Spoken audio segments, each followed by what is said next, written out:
wena ke yelo ngoba ngikubizile ke la ukuthi sizokhuluma ukuthi ngoba sesiqashiwe eAfrika nje sizobalansisa kanjani indaba zokuthi mhlambe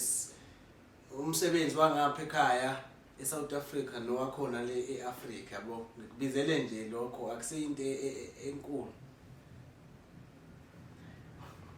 Wemnyama ufunani la kule meeting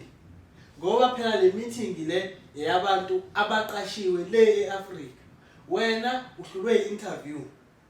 wafeyila sikunikile ama questions njengoba enjalo angazi ukuthi why usahleza hey phuma le meeting le eyabantu abaya le phezulu hawu ngoba bengisashoke bahlupha laba ngoba umuntu ufike yamukele ukuthi uhlulekile kwi-interview hawu sorry yazi so yeah.